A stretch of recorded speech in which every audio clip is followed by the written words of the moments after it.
سلام به همگی. مرسی از اینکه چنل ویتاکو انتخاب کردین. این اولین ویدیوی چنل ماهه. مهمانهای ما از دانشجوها، از تاجرها، از ایجنت‌های مهاجرتی، از ورزشکارا و هر افراد مختلف در زمینه‌های گوناگون قراره باشون صحبت بکنیم و با شما به اشتراک بذاریم.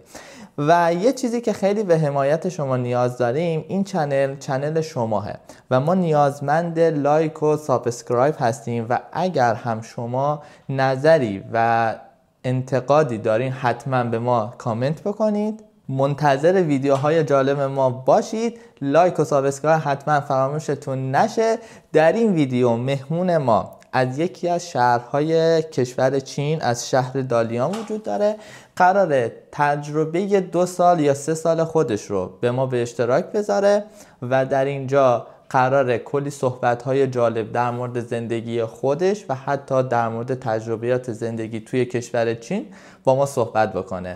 سلام غزل، چطوری؟ مرسی از اینکه دعوت منو پذیرفتی. سلام، مرسی. خواهش میکنم. باعث افتخار ما هم هست. غزل، میدونم خیلی بچه‌های داخل چین تو رو میشناسن و تو رو فالو دارن، ولی حالا چون که ما در زمینه مهاجرت داریم صحبت میکنیم ممکنه یه نفر تو رو نشناسه. به نظرم بهتره که یه معرفی اولیه از خودت داشته باشی تا بریم برای ادامه سوالات. بله حتما. من غزلم و 22 سالمه، دانشجوی سال 4 دندون پزشکی دانشگاه دالیان و دیگه 4 ساله که مهاجرت کردم. حالا یه کوچولو توی یوتیوب و بیشتر فعالیتم توی اینستا و خیلی خوشحالم که اینجا. الان فکر میکنم خیلی از بچه‌هایی که این ویدیو دارن میبینن پیج تو رو فالو دارن، یعنی اصلا آشنایی من و شما هم دقیقاً از همین پیج اینستاگرام بود و یه مدت قبل یاد باشه با هم دیگه سری استوری بود که با هم دیگه یه نظر من در مورد استوری دادم و از اونجا با هم دیگه آشنا شدیم و واسه افتخار من بود و خیلی دوست داشتم که باهات یه مصاحبه بگیرم. میخوام بریم سمت حالا ایران، خب یعنی وقت رو تلف نکنیم. ایران میدونم اصلا فکر پزشکی و دندون پزشکی و اینها نبودی، خب میخوام توی این موضوع رو بیشتر بهم بگی. اصلا فکر میکنم تصمیمت تا اونجا که یادمه رشته دیگه ای بود میخواستی بری عملا. میخواستم در این موضوع بگی که اصلا کنکورت چی جور بود یا نه؟ پزشکی که اصلا، ولی دندون چرا؟ حالا محمد جان خیلی داستانش کلن طولانیه. بخوام از اولش که خیلی هم آره خیلی خوشحال میشم. من خیلی کلن داستانم پیچیده است. من مادرم متولد تهرانن، پدرم متولد تربتجان و چون مادرم توی شهر بزرگ به حال زندگی کرده بودن خیلی سختشون بود که تو شهرستان بخوان زندگی کنن. من تا یه چند سالی تو شهرستان بودم و دیگه برای مادرم واقعا سخت بود. تصمیم گرفتیم بریم مشهد زندگی بکنیم و من به خاطری که تربتجان، حالا کارم کار اشتباهی بود ولی دیگه حالا گفتم اینجا هم بگم، من چون تربتجان منطقه 3 حساب میشد و یه سهمیه‌ای داشت، بعضی از شهرستان سهمیه دارن دیگه، برای که بخوام توی کنکور سهمیه بگیرم اومدیم یه کاری کردیم.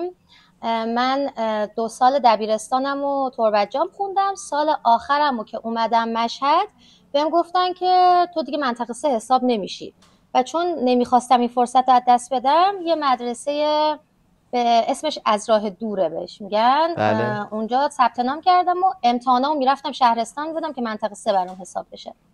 بعد مثلا بچه‌ها شاید مثلا خرداد درساشون رو تموم میکردن، من به خاطر که منطقه 3 برام حساب بشه توی دی میرفتم امتحان میدادم با کسایی که 3 بار تجدید شده بودن. یعنی من بار اولم بودا ولی مثلا با کسایی بودم که 3 بار تجدید شده بودن. بعد مثلا خب تربتجانم چون پدرم سرشناسن همه میگفتن که با یعنی تو 3 بار تجدید شدی؟ میگفتم نه بابا، من به خدا به خاطر که منطقه 3 برام حساب بشه میام اینجا امتحان میدم. دقیقاً. خلاصه اینکه خیلی سختم بود، خیلی، یعنی بچه‌ها همه خیلی آروم و طبق برنامه‌ریزی پیش میرفتم. من باید میدویدم که بتونم یه سری از درس‌های عمومیمو تموم بکنم. و خلاصه اینکه زمانی که کنکور دادم خب به خاطر شرایط سختی که داشتم خیلی مثلا نتونسته بودم درس‌ها رو خوب جمع بکنم. کنکور که اومد و من خیلی رتبه خوبی نیاوردم، برخلاف اینکه فکر می‌کردم خانواده شاید مثلا از دستم ناراحت بشن، چیزی بهم نگفتن. بیشتر فشار اطرافیان بود که این همه سختی کشیدی، رفتی منطقه 3، تو رفت و آمد همش با ماشین تو جاده و ایناها، این همه کلاس ثبت نامت کردم. من خیلی سرخورده شده بودم، واقعا خیلی سرخورده شده بودم و اینجوری بودم که بمونم یه بار دیگه پشت کنکور. برخلاف بقیه خانواده‌های ایرانی، مامانم به من گفت که نه نمون و گفتم خب چیکار بکنم؟ گفت که مثلا میتونی به حقوق بدون کنکور بخونی و من رفتم حقوق رو یه بار ثبت نام بکنم، چون یه سری از درسامو رفته بودم دی داده بودم و اینا. کارنامه من مثل بقیه بچه‌ها آماده نبود، کارنامه من دیرتر آماده میشد و من یه کارنامه موقت داشتم، بهش میگفتن که کارنامه موقت و من نتونستم ثبت نام بکنم. گفتم برو بعد عید بیا تا کارنامه‌ت هم آماده بشه و اینها. تو این هلوش من مامانم میگفت که به فکر مهاجرت مثلا نیستی و اینا. میگفتم من که خدامه، اگه بشه واقعا دوست دارم. یکی از دوستای دوران دبیرستانم که توی شهرستانی که زندگی میکردیم گفت بیا بریم ترکیه. بعد دیگه خلاص سرتو درد نیارم، ما رفتیم که بریم ترکیه. دوستم وسط راه، من به سختی بابامو راضی کرده بودم، بابا مثلا راضی نمیشد، دوستم وسط راه منصرف شد بابات و من واقعا ببخشید بابات با مهاجرتت مثلا مشکل داشت یا اصلا با ترکیه؟ نه بابای من، چون ما کلا خانواده وابسته هستیم خیلی، یعنی بابای من اینجوریه که بهم میگفت هر چی بخوای برات فراهم میکنم، فقط کنار خودم باش و میگفت بمون اینجا. ولی خب من میدونستم آینده‌ای ندارم و کلا ترکیه بابام نمیگفت، میگفت کلا نرو. و بعدش من خیلی بابامو سخت راضی کردم. بماند که خواهرم، واقعا ازش تشکر میکنم، خواهرم خیلی با پدرم صحبت کرد و پدرم راضی شد. و وسط راه که من به این سختی بابامو راضی کردم، دوستم گفت من منصرف شدم و نمیام و انگار واقعا دنیا رو سرم خراب شد و دیگه مامانمو کلی راضی کردم. مامانمو فرستم جلو، گفتم تو برو بابا صحبت بکن که خودم برم دیگه. بعد مامانم گفت اوکی. بابام راضی شد و این وسط اون کسی که کارمون رو میخواست انجام بده، واقعا هم اسمش یادم نمیاد، کلاهبردار از آب در اومد. و یعنی الان غزل تصمیم داشت بره ترکیه، یعنی با دوستش میخواست بره ترکیه، دوستش دیگه منصرف شد توی این مسیر و حالا دیگه باز تصمیمش گرفته بود، مامانش رو انداخته بود سمت انگار به اصطلاح مامانش رو فرستاده بود که با پدرت صحبت بکنه و از طرفی اینجا با یه فردی آشنا میشی که میخواد پذیرش دانشگاه بگیره و کلاهبرداره. درسته بله. بعد حتی من مثلا خونه‌ای که میخواستم تو ترکیه بگیرم و انتخاب کرده بودم، یعنی اینقدر تصمیمم جدی بود. ولی متاسفانه دیگه این وسط فهمیدیم و منصرف شدیم و من دیگه واقعا گفتم تو دیگه تمام تلاشتو کردی غزل، نمیشه دیگه، برو همون حقوق بدون کنکور ثبت نام کن. منتظر بودیم مثلا تعطیلات تموم بشه که دیگه بریم ثبت نام. که یادم دربی استقلال پرسپولیس بود، با خواهرم رفتیم یه کافی شاپ که دوستاشم اونجا بودن که فوتبال ببینیم. یه خانومی اونجا من تا ندیده بودمشون، گفتم اصلا ایشون کیان؟ گفتن که دانشجو 2019 دانشگاه چاینا مدیکال و دیگه انگار دنیا رو بهم داده بودن. چون این وسط بهتون بگم من قبلنم رفته بودم دفتر مهاجرتی و دفتر مهاجرتی به من گفته بود تو طبق چیزهایی که میخوای، حالا چیزهایی که من میخواستم چی بود؟ آیلتس نخواد دانشگاه، آزمون ورودی نداشته باشه و یه جورایی مثلا راحت بتونم واردش بشم. اون دفتر مهاجرتی چین رو من پیشنهاد کرده بود و بابام گفت چین دوره، من نمیذارم بری و من چین رو گذاشتم کنار و اینجوری بودم که وای چقدر خوب، من یه نفر رو پیدا کردم که چین درس میخونه اونجا دانشجوه، شاید از این طریق بتونم خانواده راضی کنم. شماره‌شون رو گرفتیم و شب به محض اینکه رسیدم خونه به مامانم گفتم که باهاش تماس بگیر. تماس گرفت و مامانم که کلا راضی بودن. دیگه بابام صحبت کردم، ما به این خانم گفتیم که شماره ایجنت تو بده. گفت من ایجنتم خیلی معتبر و اوکی و اینها، بده که باهاش صحبت بکنیم. ایجنت از من پیش پرداخت نگرفت، ولی من واقعا ازش راضی نبودم، چون من معدلم اونقدر معدل پایینی نبود که مثلا بهتون بگم نتونم دانشگاه دیگه اقدام بکنم. ایشون به من گفتن من فقط دالیان میتونم برات اقدام بکنم و منم تجربه نداشتم دیگه، گفتم حتما دانشگاه خوبیه و خب اوکی همینو فقط برام بزن، جای دیگه اقدام نکن.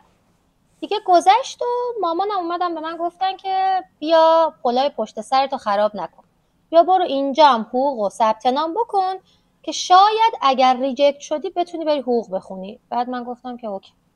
ما رفتیم روز چهارشنبه بود، قشنگ یادمه، رفتیم ثبت نام بکنیم. بعد طبق معمول که همه اداره های ایران سیستمشون خراب بود، گفتم برین شنبه بیان.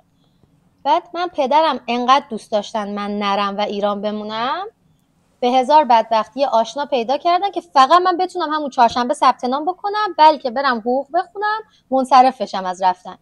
حتی اون آشناشون هم نتونستن کاری بکنن، گفتم برین دیگه شنبه. و من تو فرصتی که منتظر بودم شنبه بشه، پذیرش دانشگاه دالیانم اومد و دیگه حقوق ثبت نام نکردم و رفتم واسه دانشگاه دالیان رشته درمان. تقریبا سال 2022 بود، یعنی فکر کنم تو شرایط کرونا بود که تو پذیرش گرفتی. این که اصلا کرونا چون تو از چین شروع شده اینا تأثیری هم گذاشت روی نظر بابات؟ مثلا یکی از دلایلش هم این کرونا بود یا نه؟ نه بیشتر اون نبود. ببین بیشتر مثلا به این نگاه میکنن چون من مشکل معده حاد دارم خیلی زیاد و بابام یه تصورات همه که مثلا چینیا سوسک و موش و اینا میخورن که واقعا اینجا هم میگم کاملا اشتباهه دیگه، خودت هم چینی میدونی. بله کاملا دقیقاً. اشتباهه. بابام میگفت تو مشکل معده داری، بری اونجا چجوری میخوای مثلا با غذاها کنار بیای و یه سری موضوعات دیگه که حالا اونم برمیگشت به این که خیلی خانواده وابسته‌ای بودیم. نه اون تأثیری نداشت، ولی تو روند پذیرشم چرا تأثیر گذاشته بود، ولی توی نظر خانواده نه. اون زمان حالا ما خودمون چون اوایلم که میخواستیم برای چین انتخاب بکنیم، من خودم چون به دلیل اینکه خواهرم عملا توی چین بود دیگه کشور نهایی همون چین بود به اصطلاح، چون مدرک زبانی هم نداشتم. ولی عملا خیلی از دوستانم که مثلا میخوام بیان چین میگن آقا ما روسیه هم فکر میکنیم، یعنی ما روسیه هم خوبه، چون حالا نسبت به اروپا هزینه هاش کمتره و حالا هزینه هاش یه خورده از چین بالاتره ولی باز خیلی بالاتر هم نیست به اصطلاح. اون زمانی که میخواستی بیای چین به روسیه هم فکر کردی یا نه؟ ببین من یه چیزی محمد جان بهت بگم که هزینه های روسیه نسبت به چین یه ذره بالا نیست، خیلی بالاتره. من چرا هر کسی که توی راه پذیرشه بهت قول میدم، حالا نه همه ولی بیشترشون به ترکیه و روسیه 100% فکر کردن.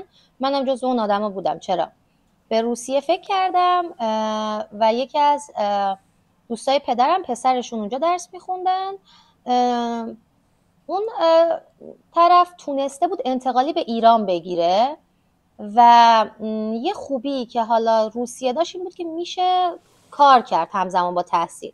یعنی مثلا من بیشتر این داشت منو به اصطلاح قلقلک میداد که برم روسیه درس بخونم چون میتونستم کار بکنم.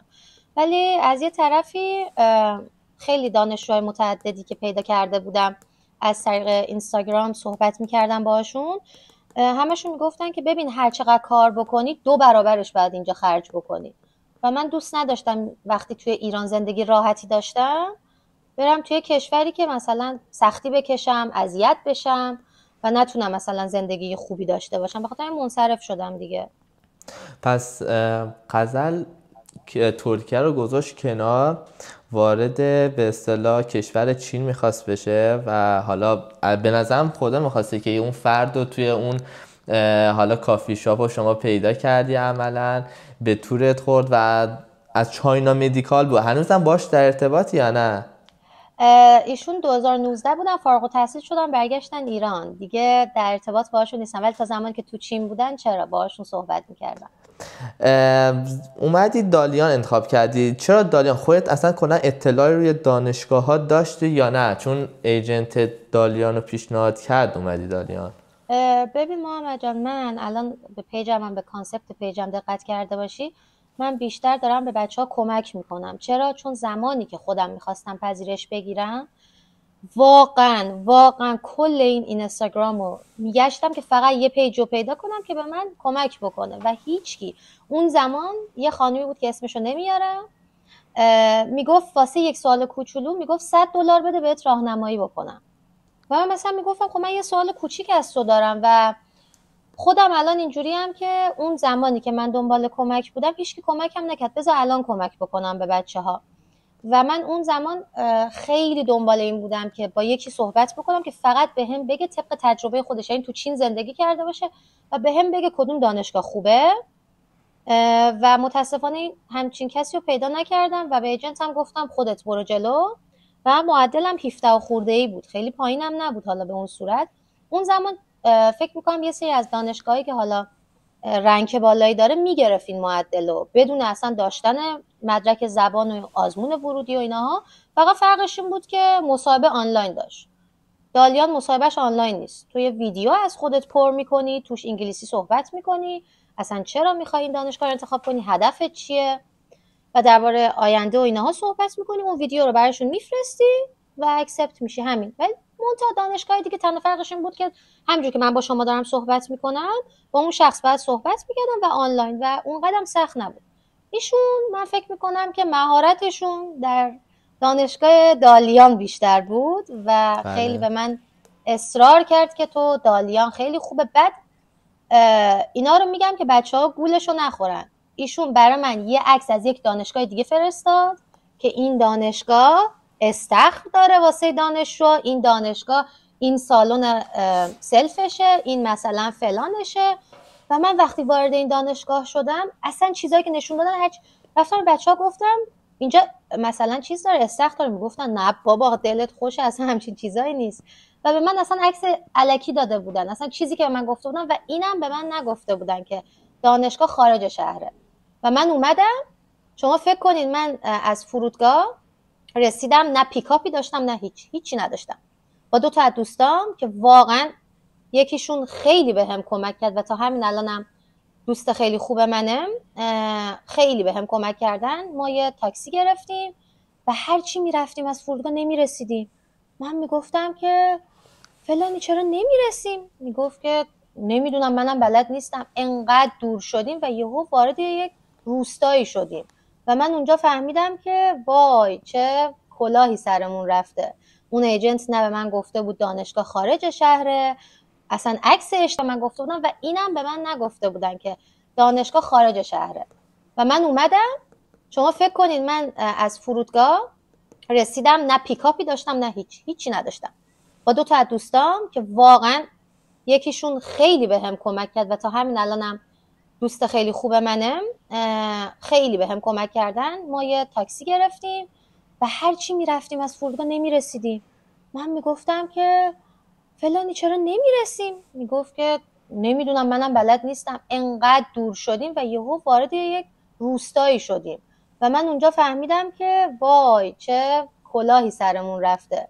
اون ایجنت نه به من گفته بود دانشگاه خارج شهره، اصلا عکس اشتباه بر من فرستاده بود. کلا فقط تنها لطفی که به من کرده بود و واقعا تنها لطفی که بهم کرد این بود که من اولش گفتم برم داروسازی بخونم، یعنی مادرم گفتن داروسازی خوبه. این ایجنت به هم اومد گفت داروسازی چین معادل کارشناسی ایرانه، اگه دخترتون داروسازی تو چین بخونه باید ایران بیاد بغل دست یه داروساز واسه، یعنی خودش نمیتونه داروخونه بزنه. و تنها چیزی که من گفتن همین بود که واقعا فکر کنم 90% ایجنت ها اینو نمیگن به بچه ها و همین. و من دیگه این شد که مجبوراً دالیانو انتخاب کردم. اول از هر چیزی غزل مرسی از این که همه حقیقت ها رو خیلی راحت میگی. میخوام در مورد ایجنتت بگم، چون الان درسته که خیلی از پیجا، یعنی پیجای شبیه تو هم باز هستن که دارن بچه ها فعالیت میکنن درست. ولی باز با این تفاصیل هستن عده‌ای از ایجنت ها، چون وقتی میبینن یه خانواده‌ای هیچ اطلاعی از دانشگاه های کشور چین رو ندارن خیلی دروغ میگن، خیلی مثلا خانواده رو تو فشار میزنن که سریعتر حالا پذیرش بگیرن، چون دنبال همون پول هستن عملا. ولی میخوام بدونم ایجنت تو اول که چقدر گرفت و چه کارهایی برات انجام داد در این باره، و حالا خودت عملاً یه هولوش 3 سالی اینجا هستی و با خیلی از حتی دوستات صحبت کردی. به نظر دیگه ایجنت خوب چه ویژگی‌هایی داره؟ مثلا برای کسی که برای اولین بار داره یه سفر به اصطلاح خارجی میاد و اونم حالا خیلی از بچه‌ها روز اول واقعا زبان چینی بلد نیستن، به نظر چه کارا باید انجام بده عزیز تو؟ ایجنت خوب از نظر من اینه که واقعا رو راست باشه، چون اون طرف داره با یعنی آینده ما رو داره مشخص میکنه دیگه. خب ما قشنگ داریم واسه آیندهمون مهاجرت میکنیم، سختی میکشیم و باید رو راست باشه. نباید مثلا مثل همین الان من واقعا دارم بهترین روزای زندگیمو ببین، واقعا خیلیا آرزوشونه که تو شرایط من و تو باشن و واقعا خدا رو شکر میکنم، هم از خانواده‌ام ممنونم، واقعا ناشکری نمیکنم. ولی من بهترین دوران زندگیمو دارم توی مکانی میگذرونم که داره باعث افسردگی میشه، چون ما خیلی از شهر دوریم. پس به نظر من ایجنت خوب کسیه که واقعا باید رو راست باشه. اگه روز اول به من میگفت دانشگاه خارج شهر، شاید مثلا من اینجا رو انتخاب نمیکردم. و به خاطر پول کار نکنه، یعنی پولو در اولویت نبینه، بیاد واقعا شرایط اون دختر یا پسری که قصد مهاجرت دارن رو ببینه. آقا مثلا آقای محمد معدلش 19، میتونه اگه پزشکی میخواد میتونه بره مثلا پکن درس بخونه. خب من براش پکن میگیرم، نمیام مثلا دانشگاه دالیان بگیرم، براش دانشگاه خوب میگیرم. پس نباید به خاطر پول کار بکنه، چون بعضی از دانشگاه دلالی شده، مثلا چیز میکنن، پول میدن، پذیرش میگیرن. میگم به خاطر این نباشه، یعنی بیاد واقعا شرایط اون بچه رو ببینه و با آیندهش بازی نکنه. واقعا به نظر من این خیلی مهمه، چون خودم زخم خوردم اینا رو.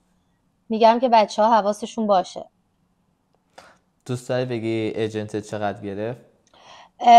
اون سال یعنی 2022 از من 3000 رو اگه اشتباه نکنم $200-300 گرفت.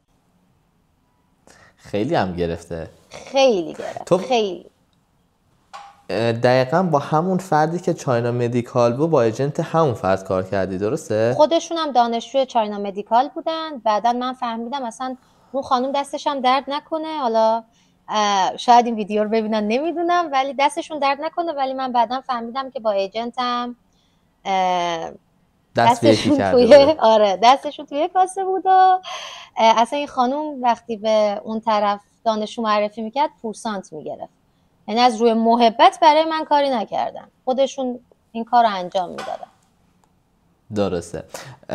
الان این ویدیو رو به نظر وقتی بچه ها میبینن خودشون متوجه میشن، یعنی الان خیلی از ایجنت ها واقعا دارن بالای 3000 تا هم میگیرن و معقولش مثلا واقعا خیلی از کارهایی که باید انجام بدن خیلی خوبه. مثلا تو این ویدیو بگیم پیکاپه باید 100% به نظر من باشه، یعنی یه جوری، حالا درسته بعضی هستن با تماس تلفنی این کار رو انجام میدن، یعنی میگن آقا شما به هر مشکلی خوردی، تاکسی اینا قبلش میگن چه جوری بگیریم، مثلا به دانشجو یاد میده طرف، یکم هست میاد جلو، یعنی فرقی نمیکنه. اینکه یهو تنها باشی خیلی بده به اصطلاح، چون من خودم اینو حس کردم. زمانی که من اومدم پرواز مستقیم به جنجو نداشت، ما مجبور بودیم بریم به گوانجو و از گوانجو بیایم. من اون حسی که اولین بار از فرودگاه اومدم بیرون و اولین قدمی که تو خیابونای گوانجو برداشتم و سطح زبان چینیم اصلا خوب نبود و خودت هم میدونی این مردم چین اصلا سطح انگلیسی خوبی ندارن، یعنی در حد همون هلو میتونه صحبت کنه.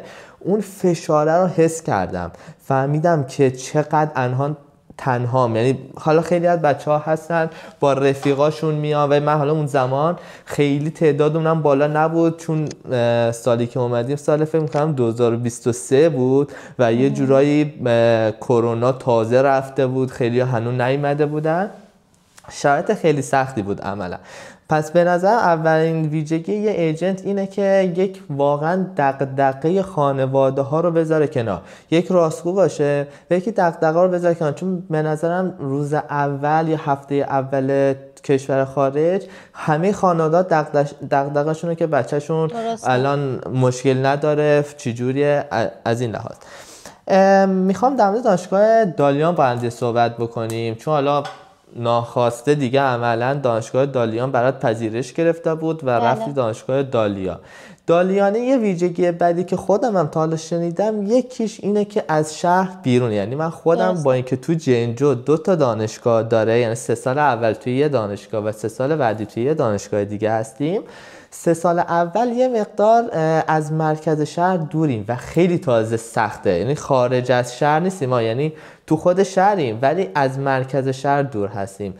من خودم همیشه برای من یه دلتنگی داشت مثلا، چون اونجا خیلی حالا خلوت‌تره، جمعیت زیاد کمتری داره اونجا. میدونم یکی از دلایلش اینه که خارج از شهر بودن دانشگاه دالیان بده. به نظر چه ویژگی بد دیگه‌ای داره؟ ایرانی خیلی زیاد داره. ببین من واقعا عاشق ایرانم، عاشق همزبونم، هم عاشق مردم ایرانم. مثلا اینجوری نیست بخوام چیز بکنم که وای من مهاجرت کردم میخوام فقط خارجی ببینم، نه.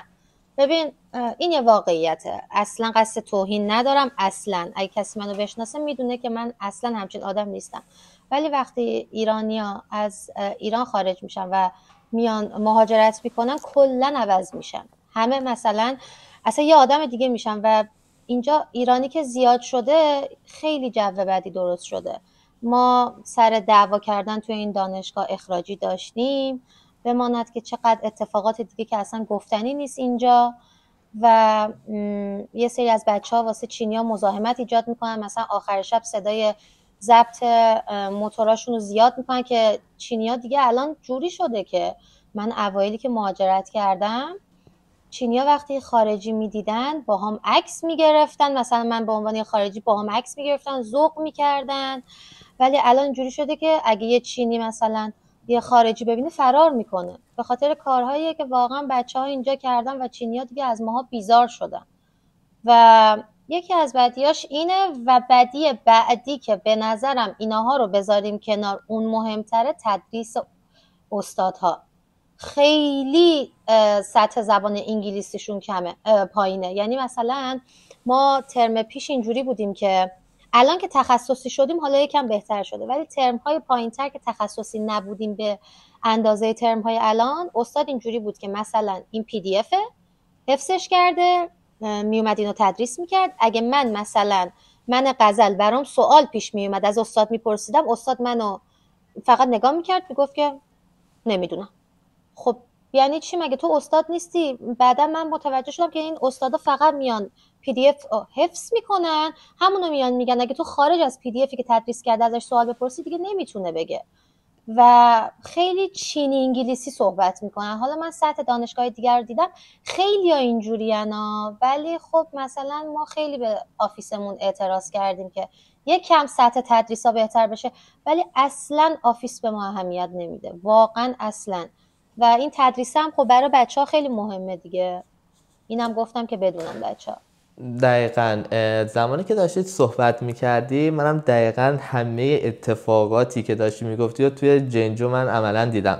چون الان فکر میکنم تعداد ایرانی توی شهر جنجو از دالیان یه مقدار بیشتره فکر میکنم، ولی دقیقاً همون مشکلاتایی که میگی، این که موتور ضبط گذاشتن، موسیقی پخش میکنن. حالا ما یه مقدار دانشگاهمون هم یه کمی سختگیریاش بیشتر شده و هر موردی اگر ببینن معمولا حتی ما تصادف هم اگر انجام بدیم معمولا ویزا رو دارن میکنن 6 ماه. یعنی اگر من تو قسمت ماشین رو برم تصادفی بکنم، یعنی من مقصر باشم، یه جورای ویزامو میکنن 6 ماه. یعنی کلا دانشگاه جنجو یه مقدار داره کنترل میکنه اون تعداد حجم ایرانی بودن و اون اختلالاتی که داشتن ایجاد میکردن از این بابت. پس از این که ایرانی، ببخشید میونه حرفت، خب قبول نداری این خیلی بهتره؟ به نظر من وقتی کنترل بشه، بچه ها بدونن که اینجا مثلا کشور قانون داره، خیلی بهتره. الان دیگه واقعا دانشگاه ما حریف بچه ها نمیشه. خیلی از بچه های دانشگاه شما که از پیرمد اخراج شدن اومدن دانشگاه ما و الان فکر میکنم دانشگاه شما اینقدر داره سخت میگیره، اخراجی برای پیرمد خیلی زیاد داره و دانشگاه ما یک کم راحت برای ورودش راحت تره. الان ما خیلی از بچه های پیرمدمون که اینجا میان از دانشگاه شما اخراج شدن که وارد دانشگاه ما میشن. آره دقیقا. من کاملا باید موافقم اینکه ایرانیا حالا همه‌شون هم نیستن، یعنی عده کمی هستن که اصلا تصمیم برای به اصطلاح درس خوندن ندارن، انگار مثلا خانواده یه حجم پولی داده و گفته خوش بگذرونین مثلا این 6 سالی که حالا چین هستین به نظر من.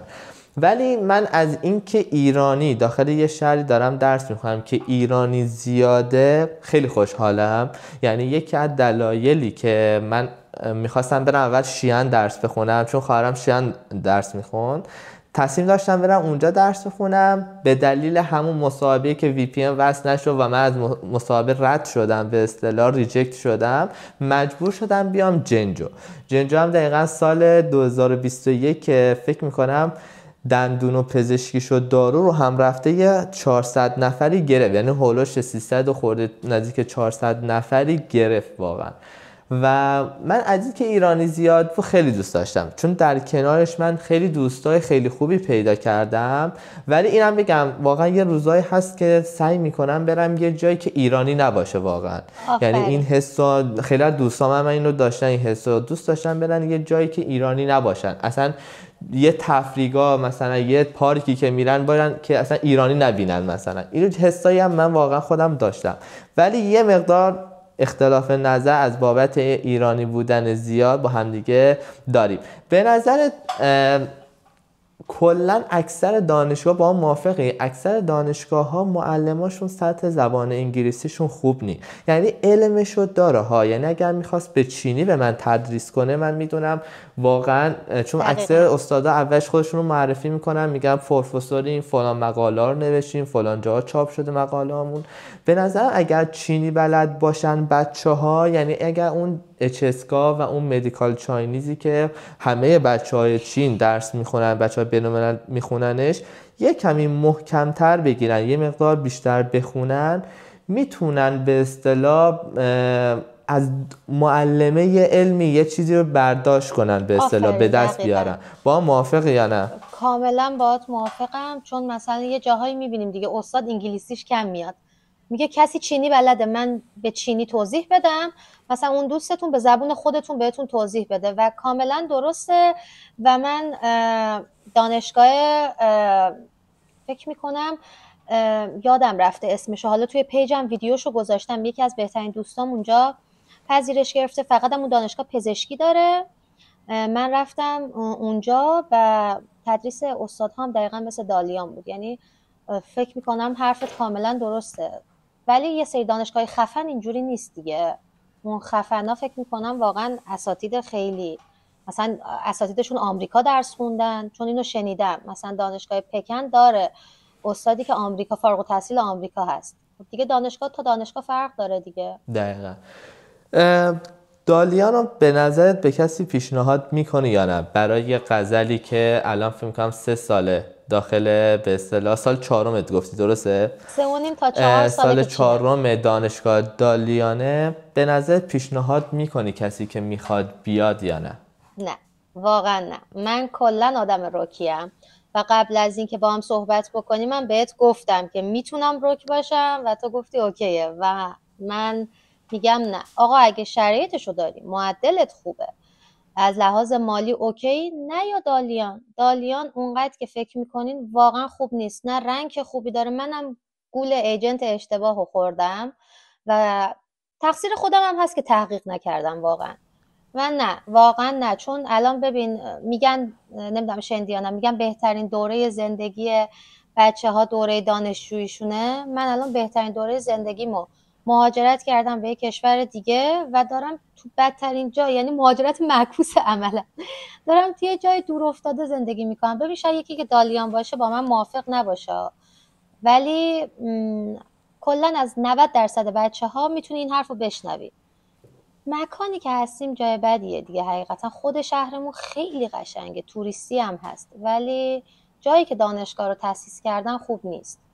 و جدا از این موضوعات رنگ بالایی نداره. حالا رنگ تاثیر نداره اونقدر، مثلا طرف دانشگاه پیام نور تو ایران خونده فارغ التحصیل شده الان آمریکا داره درس میخونه، خیلی رنگ مهم نیست، یعنی دنبال رنگ نباشین، ولی رنگ تو تدریس استاد تاثیر میذاره دیگه. تو اگر برات مهمه که یه آدم باسواد برگردی ایران، چرا باید رنگ برات مهم باشه و بگردی دنبال دانشگاهی که رنگ خوب داره. غزل من خیلی شنیدم، یعنی من اون زمان کرونا هم حالا اینجوری بود که ما اومده بودیم جنجو مثلا، خب تقریبا 3 ترمی ما آنلاین بودیم. بعد حالا سعی می‌کردیم یه دوستانی که مثلا از شیعه، از بقیه دانشگاهه، مثلا بیایم آقا پی دی اف رو به دست بیاریم، مثلا پی دی اف می‌بینیم فلان استاد اونجا چه جور درس میده، درس آناتومیو. ولی از بچهای دالیان من وقتی میپرسیدم میگفتن ما دانشگاهمون کنار دریا هست، مثلا یه ویدیوهایی هم حالا ما تو اینستا میدیدیم عملا میگفتن یکی از خوشگل ترین دانشگاه های چین مثلا دانشگاه دالیانه، ولی اینجوری انگار نیست عملا. ببین مگه دریا واسه تو میشه مثلا درس و تحصیل؟ من الان خودم میدونی چند وقت نرفتم مثلا دریا، اونقدر آپشن خفنی نیست به نظر من واقعا. با همین دریا هم خیلی از بچه ها گول خوردن و مثلا طرف دانشگاه چاینا مدیکال اکسپت شده، قبول شده، با دانشگاه دالیان نشسته تو خونه با مامانش شروع کرده به صحبت، مامان من هم چاینا مدیکال قبول شدم هم دالیان، چیکار بکنم؟ مامانش گفته دالیان شهریه‌اش گرونتره، برو دالیان، دریا هم داره، افسردگی نمیگیری. الان اومده اینجا میگه بابا من افسردگی گرفتم. بیشترین اصلا حرفا همه برخلاف چیزی بود که شنیده بودم. یعنی نباید گول اینجور چیزا رو بخوری.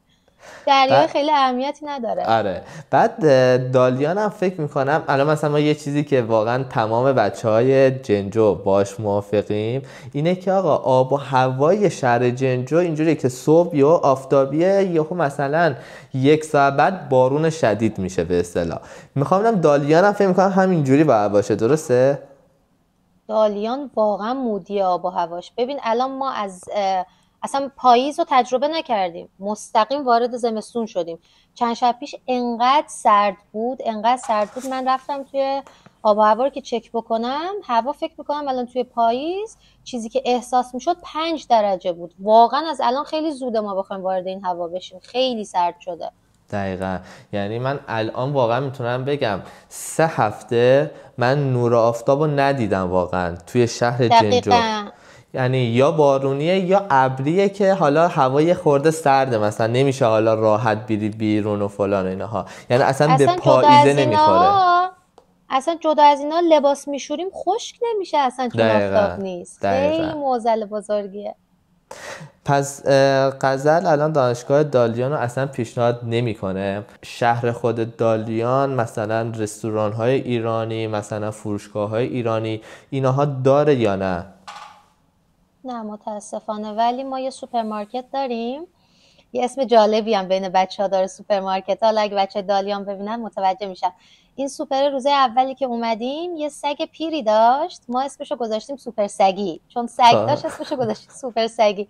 این سوپر سگی جزء کساییه که خیلی با ما بچه‌ها، با ایرانی‌ها مهربونه. بچه‌ها مثلا چیزی میخوان میرن بهش میگن مثلا آقا من فلان چیز میارم برام میفروشی، میگه اوکی. این سوپرمارکت اومده با شیرین عسل قرارداد بسته، محصولات شیرین عسل رو میاره. بعضی از پسرها حالا مثلا نمیدونم درسته بگم یا نه، سیگار میارن اونجا میفروشن و دیگه مثلا یه سری از بچه‌ها لواشک میفروشن. خیلی دیگه کارمون راحت شده. یه سری محصولات ایرانی رو فقط تو اون میشه دید.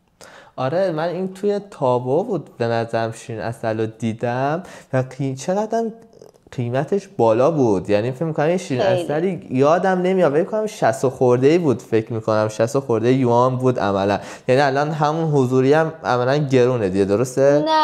نه ببین من زمانی که ایران بودم آدامس موزی اصلا به خودش نمیدید بخواد اینقدر گرون باشه. بعد آدامس موزی رو توی تابا میفروخت 50-60 یوان، اصلا نمیارزه واقعا. ولی نه حضوری مثلا چیزی که الان توی یادمه کیک های دوقلو تاینی بود اگه خاطرت باشه توی ایران، اونا رو میده 4.5 یوان. نه خیلی ارزون تره. غزل زمانی که اومد چین فکر میکنم کشور خارجی رفته بود یا اولین کشوری بود که میخواستی به اصطلاح بره اولین بار بری؟ نه رفته بودم. کجا رفته بودی؟ بودم تا حالا. من ترکیه، دبی اینا رفته بودم ولی چین رو تا حالا ندیده بودم. چین رو تا حالا نیومده بودی. اولین چیزی که بعد از رسیدن به چین توجه تو خیلی جلب کرد چی بود؟ ببین یه چیز جالب بهت بگم، ما زمانی که اومدیم دقیقا مثل تو، ما پرواز مستقیم به دالیان نداشتیم و تنها ایرلاینی که اون زمان بچه ها رو میبرد و بلیت دانشجویی داشت ایرلاین چاینا ساترن بود. بعد این ایرلاین میگفت که باید یه استاپ تو ارومچی باشه، بعد از ارومچی بریم دالیان. ما روزی که رسیدیم توی ارومچی فکر میکنم 14-15 ساعت استاپ داشتیم که بهمون هتل دادن و کمکمون کردن چمدونا، و رسیدیم به هتل. چمدونا رو آوردم و وقتی در هتل رو باز کردم یک بوی عجیبی می اومد. اصلا نمیدونم، اولین بویی که، حالا خودت شاید این تجربه رو داشته باشی، خودت یا خواهرت، اولین بویی که اصلا باورم نمیشد، اصلا نمیدونستم چیه، خیلی برام عجیب بود و بعدها متوجه شدم که مثلا این بوی ادویه هاشون و بوی مثلا غذایی که میخورن خیلی برام عجیب بود این موضوع و فکر میکنم بقیه بچه‌ها هم با این موضوع مواجه شدن وقتی اومدن. آره یعنی من خودمم یعنی اینو واقعا حس میکردم توی شهر جنجو. اینجوری بود که هر زمان میرفتی یه وارد یه خیابونه مثلا غذا که مثلا رستورانی بود، واقعا یه حس میکرد یه بوی یه ادویه خاصی داره که اکثر بچه ها بار اول خیلی دوست ندارن با این بو. یعنی یه بوی خیلی خاصیه که عملا خیلی خوب نیست عملا، ولی به مرور عادت میکنیم با این بو. یعنی واقعا وارد رستوران ها که میشی این بوه خیلی، من خودم زمانی که رفتم ایران دلتنگ این بوه شده بودم، دوست داشتم غذای این چینیه دوباره یه جا پیدا کنم، رستوران چینی، این بو رو حس کنم به اصطلاح.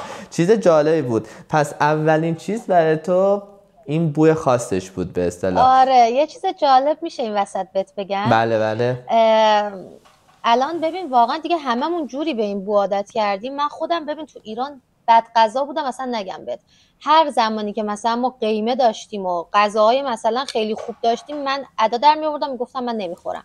بعد من اتفاقا، حالا بچه‌ای که پیجم و فالو دارن میدونن، من حدود 2-3 ماه پیش مامانم اومدم واسه تعطیلات تابستونی پیشم و مامانم هر جا میبردمشون انقدر حالشون بد میشد. من میگفتم مامان چرا ادا در میاری، همه چی عادیه.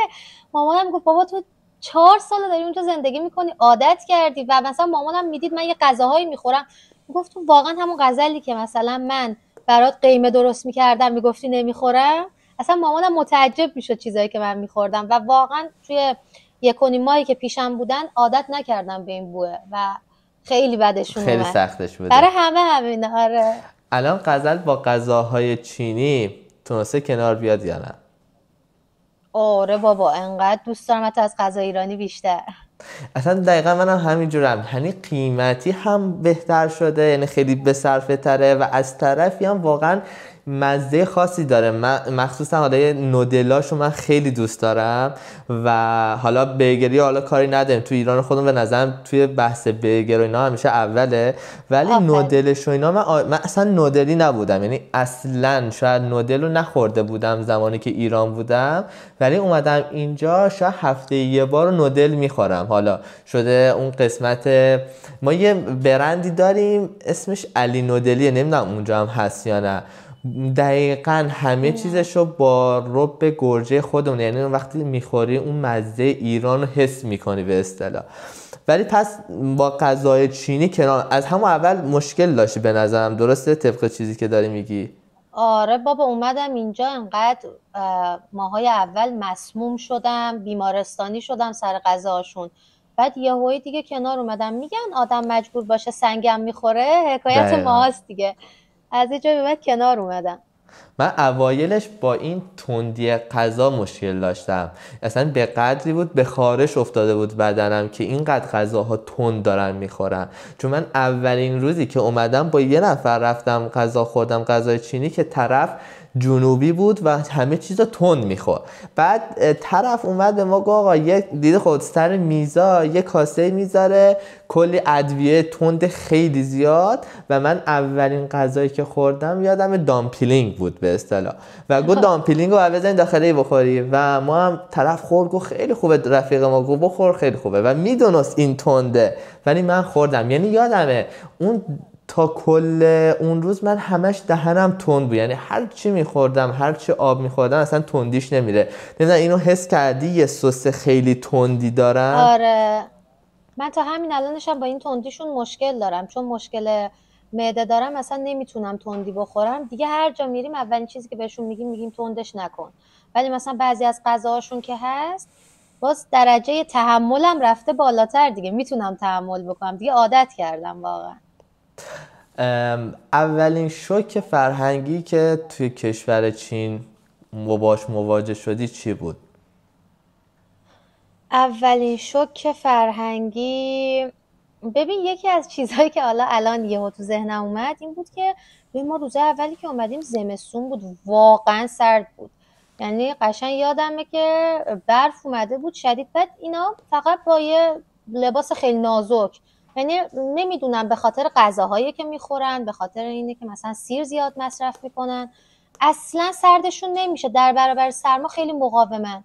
و من مثلا داشتم مثل بیت میلرزیدم، اینا اینجوری بودن که اوکی بابا اصلا سرد نیست. بعد مثلا واقعا هوا منفی بود، بعد خیلی در برابر سرما مقاومن.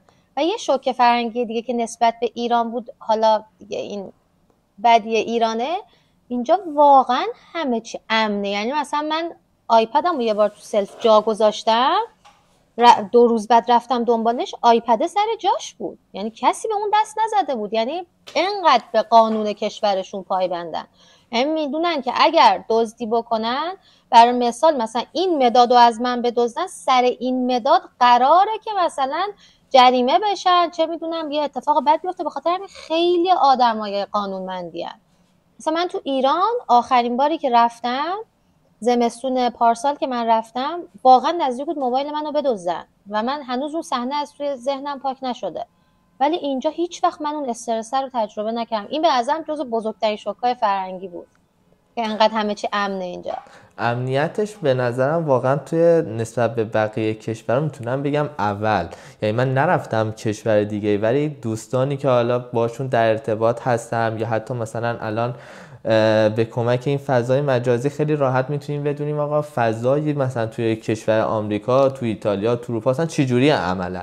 خود اونا هم این وقتی من براشون تعریف میکنم که آقا مثلا من موتورم و سر چهارراه روشن یادم رفت مثلا فکر خاموشش کنم و استرسی براش نداشتم، باورش نمیشد. و حتی با دوستان داشتیم صحبت میکردیم، میگفتیم من میخوام برم ایران، الان بگن مثلا چین چطور بود و مثلا امنیتش چطور بود، من داشتم بچه‌ها میگفتم الان من بگم مثلا موتورتو روشن بذاری تو خیابون و بری و کسی نمیدوزه، کسی باور نمیکنه، فکر میکنه من دارم اغراق میکنم.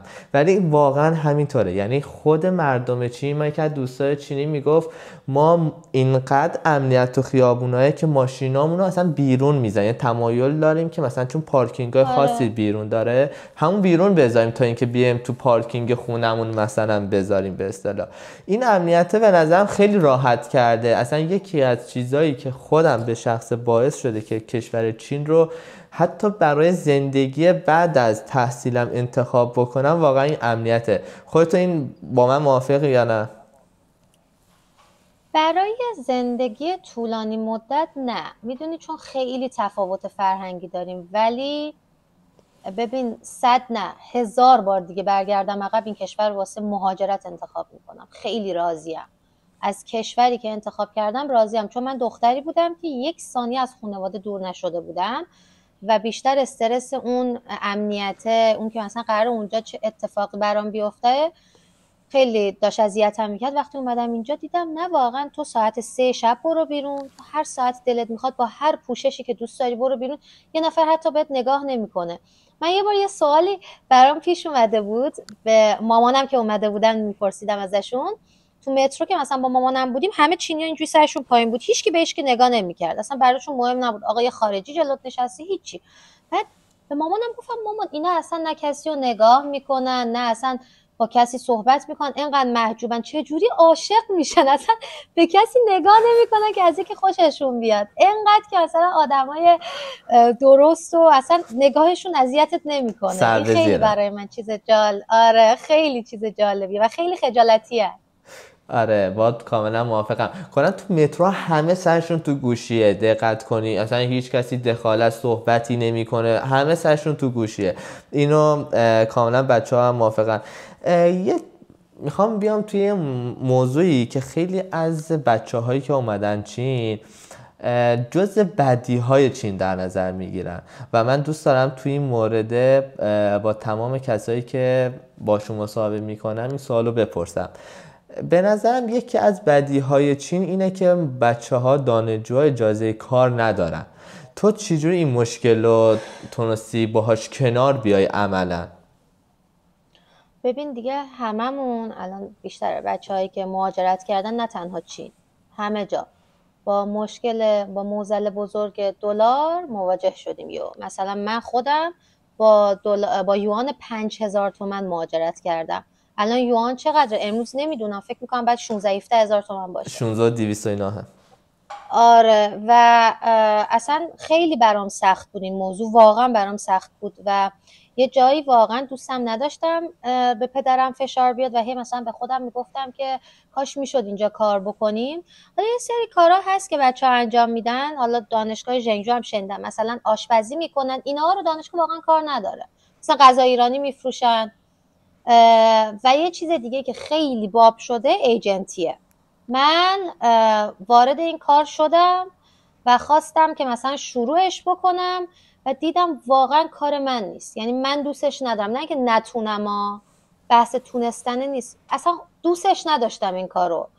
مثلا میخواستم باید هر روز با این و اون سر و کله میزدم، بعد من خیلی زود سری مثلا خودم رو گم میکنم. بعد گفتم که نمیتونم، پس فردا مثلا یه پرونده ریجکت بشه، نتونم اینها، کلا گذاشتمش کنار. و الان خیلی از بچه ها دارن از همین کار صرافی زدن، این کارا رو انجام میدن. یعنی اینا اوکیه، دانشگاه کاری نداره، ولی دیگه ببین یه چیزیه که باید دیگه باش کنار بیام، چون من و تو یه شرایطیم دیگه، درسمون داره تموم میشه چند سال دیگه راهیه که اومدیم، باید فقط کنار بیام. الان من تنها کاری که دارم میکنم که پدرم فشار نیاد، مدیریت مالی واقعا میکنم. یعنی دیگه از یک جایی به بعد خرج‌های الکیمو گذاشتم کنار، چون هممون اوایل اومدیم خرجای الکی داشتیم، بلد نبودیم. الان از یه تایمی بعد مثلا چیکار میکنم دیگه؟ بیرون نمیرم غذا بخورم، خودم بر خودم غذا درست میکنم. یا از یه جایی به بعد یه سری قلقا دستت میاد، مثلا میدونی چیکار بکنی که پول برقت کمتر بیاد. آقا انقدر میری میگردی خونه ارزونتر پیدا بکنی. این چیزایی که میتونی واقعا با این موضوع کنار بیای دیگه. کاملا باهات موافقم. غزل، چیز دیگه هست که دوست داشته باشی در مورد دانشگاه دالیان به ما بگی؟ ببینید اگه بخوام درباره چند تا قوانین بگم برای بچه‌هایی که میخوان جدید بیان، یکی از قوانین اینه که حالا نمیدونم تو بقیه دانشگاه چجوریه، چون واقعا هر دانشگاه با دانشگاه دیگه متفاوته. اینکه ما اگه تو محیط کمپس سیگار بکشیم، چند بار اول پانیشمنت میدن، جریمه میدن، از یه تایمی به بعد دیگه واقعا حتی به اخراج هم میرسه. بعد موضوع بعدی اینه که آقا دانشگاه میاد یه بازی رو براتون مشخص میکنه، از این بازه تا این بازه باید آماده باشی واسه پرداخت شهریه. اگه شهریت رو پرداخت کردی که اوکی، ویزات رو تمدید میکنی. اگر انگار شهریت رو پرداخت نکردی، ویزا تبدیل به تی ویزا میشه. حالا تی ویزا چیه؟ تی ویزا یعنی ویزای 30 روزه و دیگه وارد یه پروسه میشه، خیلی برات داستان ساز میشه. یعنی اصلا دانشگاه سر بحث مالی اصلا رحم نداره. و یکی دیگه این که برای بچهای پریمد که میان اینجا پریمد میخونن، اگر حتی یک درس پایین 60 بگیرن، اخراجم و دانشگاه هیچ رحمی هم نداره. داشتیم کسی رو که فقط ریاضی افتاده، اونم با نمره 59 اخراج شد و بعد یه راهی وجود داره که مثلا برای دانشگاه دیگه پذیرش بگیرن یا همین که برگردن ایران دیگه. یعنی اگه درس بخونن اخراج نمیشن، ولی این کلا چیزی بود که خواستم بگم.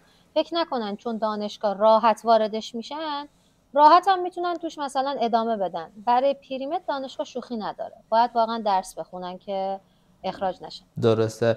این فکر کنم اولین ایرادی که از دانشگاه دالیان گرفتی فاصلش بود.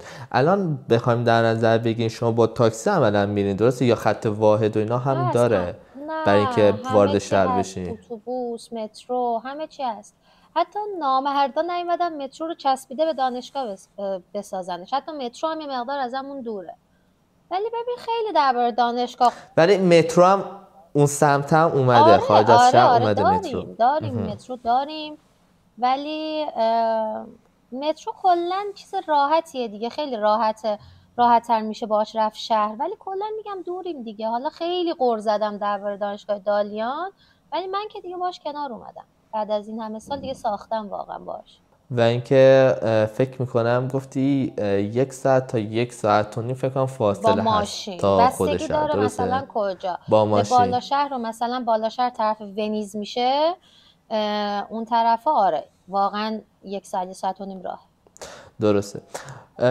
غزل، یه پیجی رو اول که پیج تو کی شروع کردی؟ یعنی چند مدت این پیج رو داری یا ببین من نه؟ از اوایلی که اومدم شاید 1 سال بعدش اینا شروع کردم. خیلی تمسخر میکردم، بچه ها مسخرم میکردن، چون اول خیلی مد نبود مثلا بچه ها بیان پیج بزنن، دانشجو پیج بزنن. ولی اون اول من اصلا پیجم اینجوری نبود به کسی کمک بکنم، فقط یه ویدیو میساختم میذاشتم تموم. بعد یهو رفتم توی فاز مثلا اینکه حالا کسی اگه سوالی داره در حد توانم کمک بکنم و بچه ها صحبت میکردم و اینها. بچه های دانشگاه خودمون خیلی مسخرم میکردن.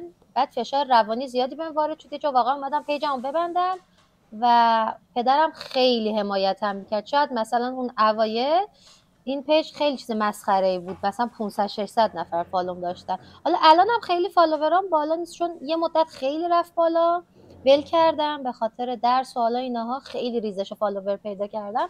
ولی خدا رو شکر دوستای خیلی خوبی تو پیجم دارم. و اون تایم پدرم خیلی حمایتم کردن، گفتن اصلا اهمیت نده.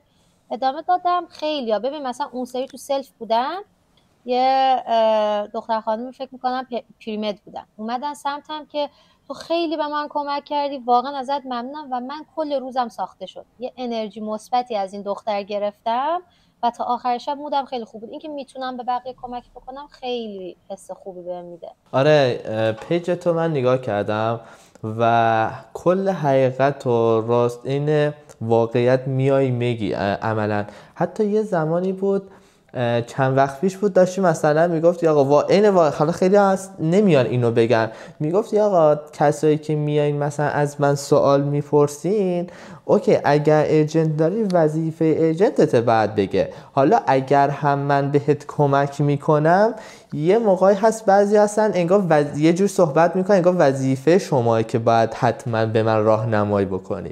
مثلا توی این مورد هم پیج تو دیدم که این حقیقت رو داری میای صحبت میکنی عملا، و فکر میکنم ارتباط خیلی خوبی تونستی با حالا فالوورات بگیری. ولی در کل این پیج هدفت چیه و دوست داری به کجا برسی؟ مثلا چون من خودم به شخصه گذشته فکر میکردم تو میخوای نهایت کار اینه که حالا این پیج رو تبدیلش کن به پیج ایجنتی، مثل خیلی از بچه‌ها که حالا اگر یه پیجی دارن میزنن بلاگری میکنن بعدش تبدیلش میکنن به کار ایجنتی. ولی تو صحبتات و طبق شناختی که ازت داشتم تو این تصمیم رو نداری.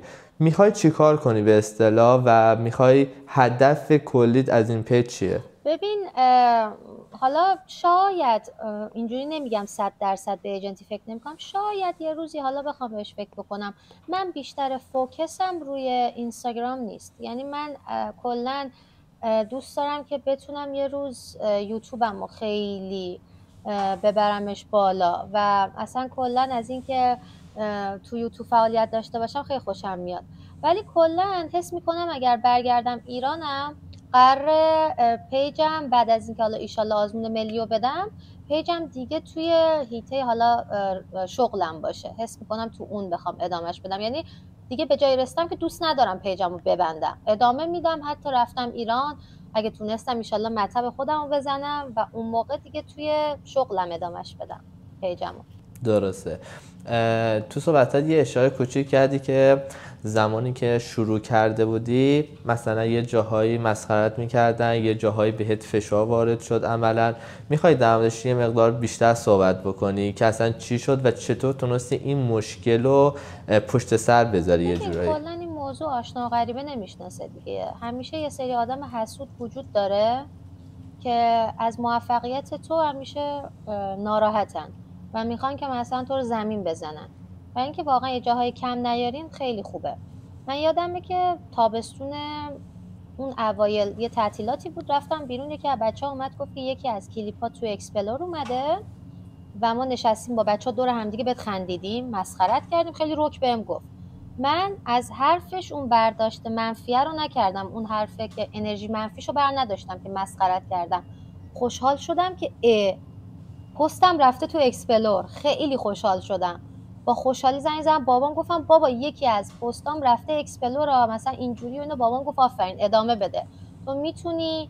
بعد کلا میگم نباید اهمیت داد. خیلی ها مسخرم میکردم، مثلا من ویدیو میساختم و اینها، میدیدم ویدیوها مثلا 10 بار فرستاده شده واسه کسی، میدونستم یه سری از دوستام هستن که مثلا دارن مسخره میکنن، ویدیو رو واسه همدیگه میفرستن که مسخره کنن، ولی خب اینا نمیدونن که مسخره کردنشون باعث پیشرفت من میشه، باعث میشه اون ویدیوم بیشتر دیده بشه. خیلی اهمیت نمیدم. حتی یکی از دوستیام که تو این دانشگاه بود سر پیجم تموم کردم.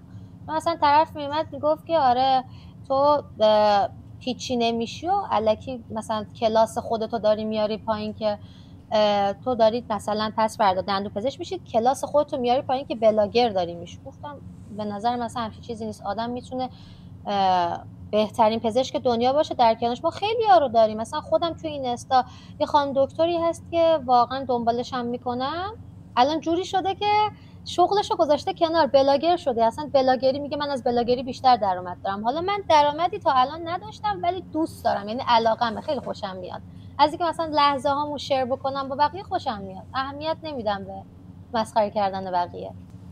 این مورد خیلی واقعا خوبه. یعنی منم خودم که دارم این مسیر رو شروع میکنم اینو حس میکنم که هر کسی ممکنه با رفتارش با یه حرفایی دوست داره مثلا مانع پیشرفت من بشه. یعنی یه برداشته از حس میکنم از یونی که صورت متوجه میشی که این طرف این حرفش روی دلسوزی نمیزنه که بگه آقا فلان پیجت اینجا مشکل داره این کارو بکن نمیدونم فلان.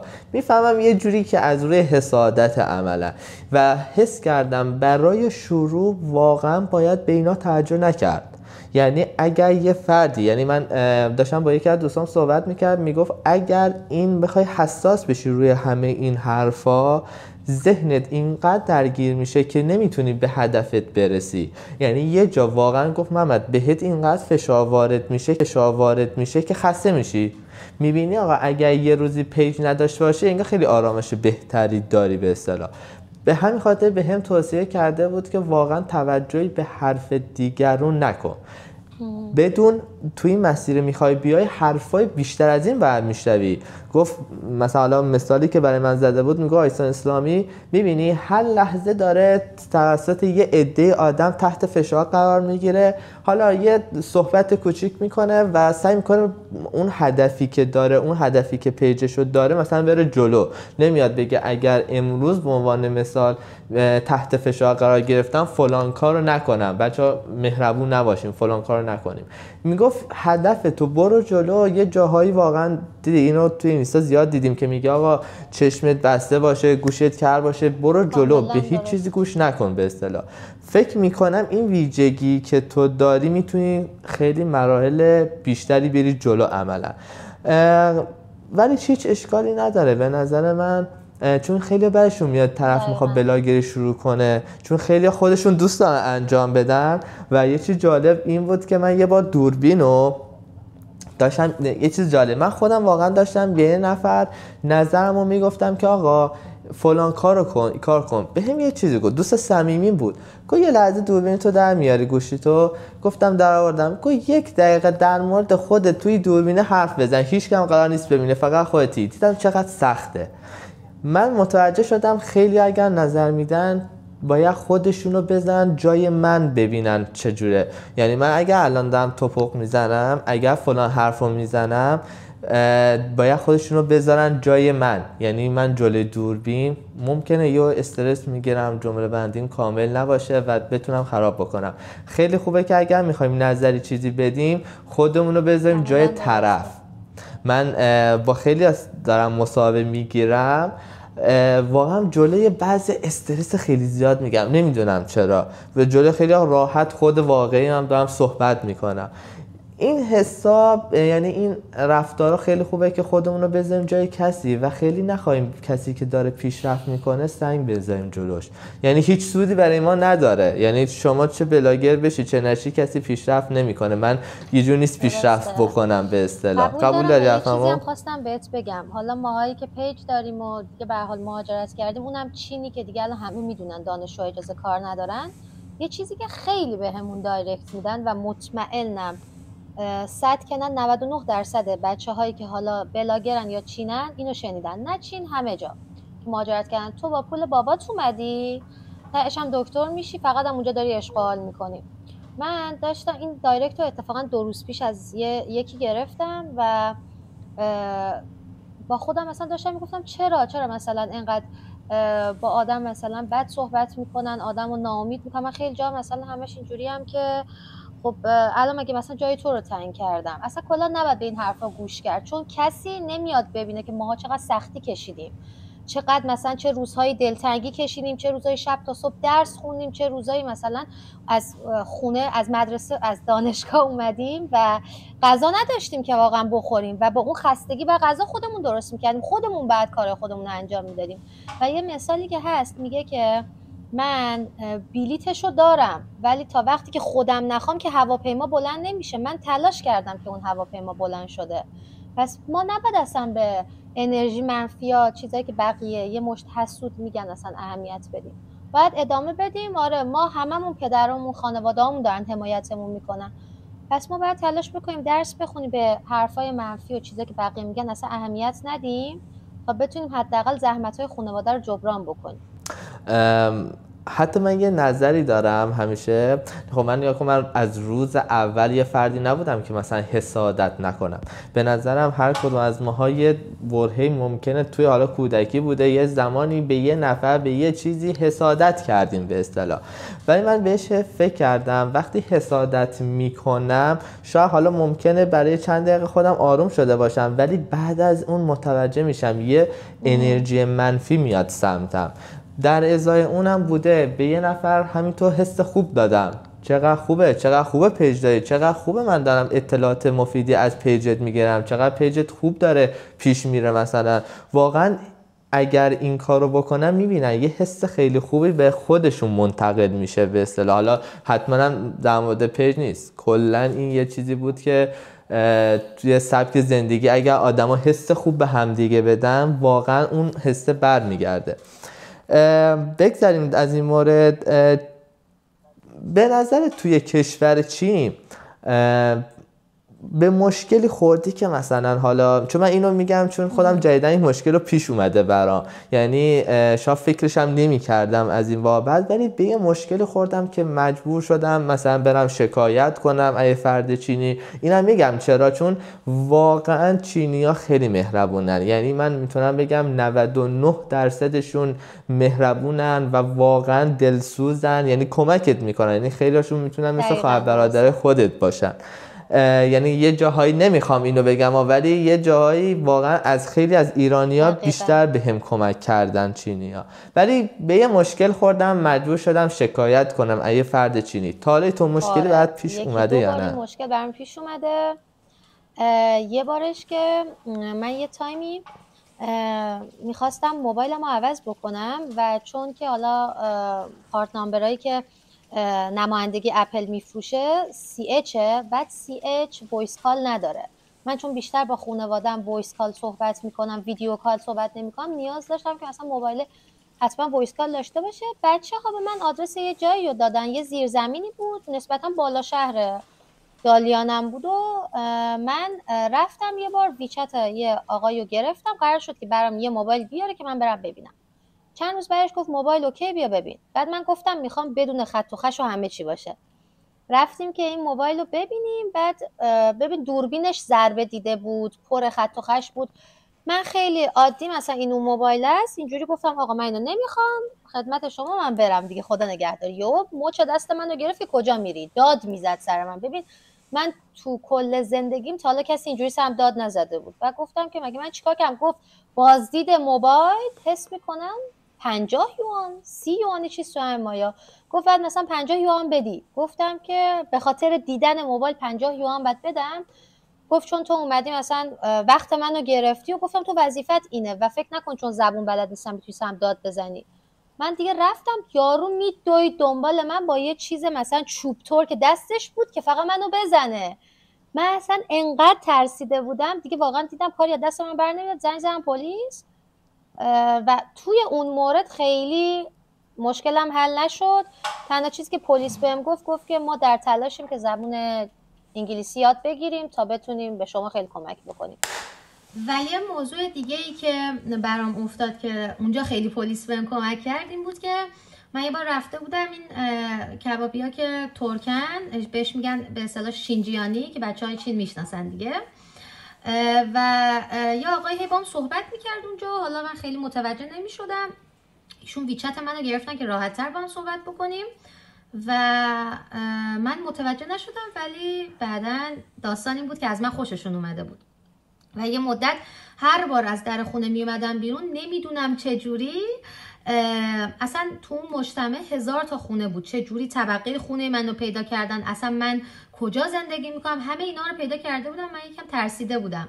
هر روز برام هدیه می آوردن و پایین خونه میذاشتن و یه جا انقدر دیگه اصرار میکردن، من به اصرارشون باشون رفتم بیرون که اون آخرین بار بود و وقتی میپیچیدن توی خیابونای فرعی، کوچه‌های فرعی، من واقعا داشتم سکته میکردم. و یادم یه دروغی که بهشون گفتم این بود که گفتم دانشگاه ما به هممون جی پی اس داده و ما همه جی پی اس داریم و اگر از محدوده خارج بشیم دانشگاه انگار داستان میشه و اینا. و خیلی چیز بود، خیلی ترسیده بودم به خاطر همین. بعد خلاصه آخرین باری که دیگه خیلی ترسیدم و کارمون به پلیس کشیدی بود که من در خونه رو باز کردم، ساعت 2:30 بود، میخواستم برم سوپرمارکت خرید بکنم.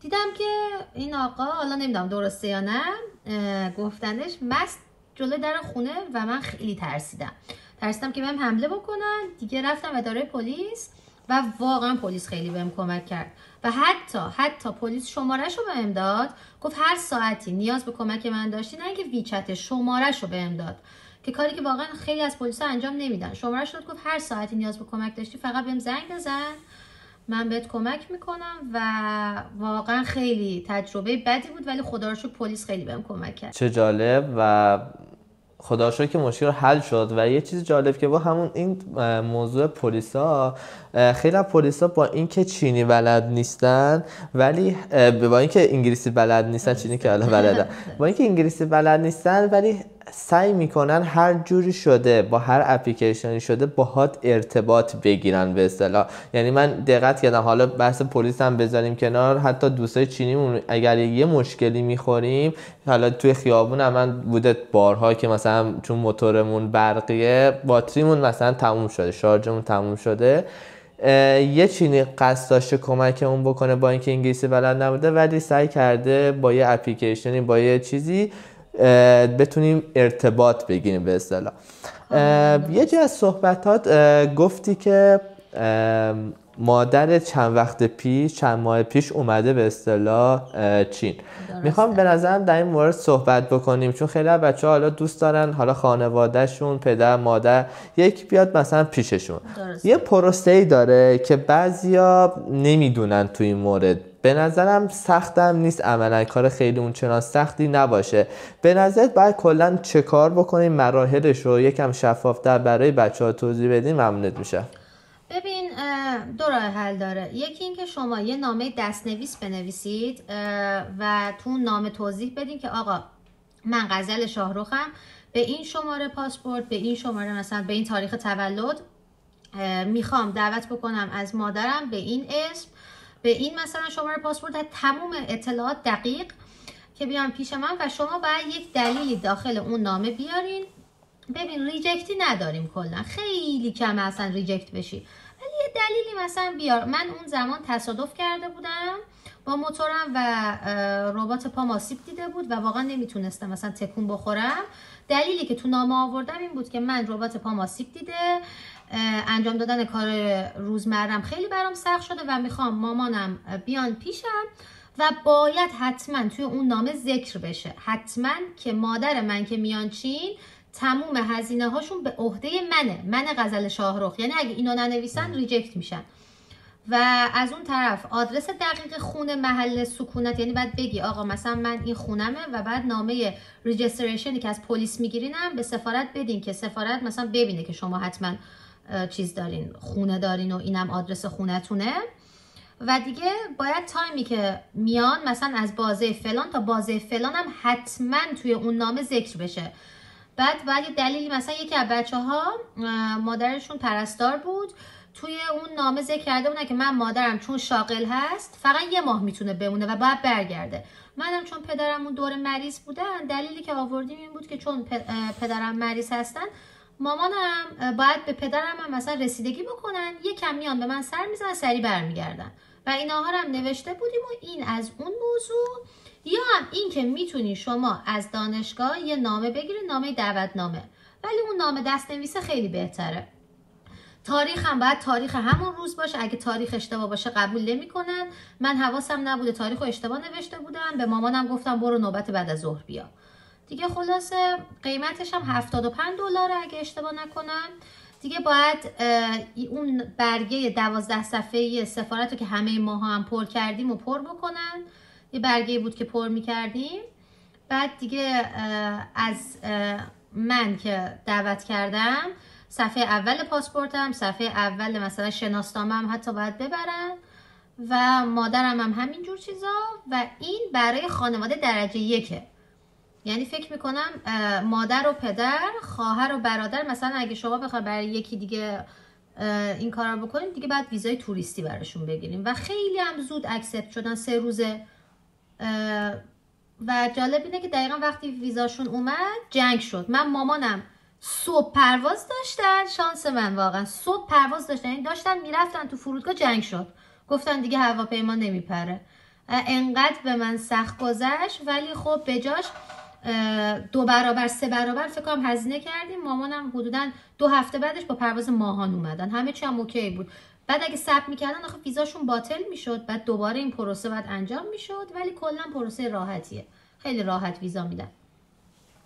زمانی که مادر میاد چین کلا کار خاصی هم لازم انجام بدی، مثلا اداره پلیسی چیزی مثلا اعلام کنه چیزی یا نه؟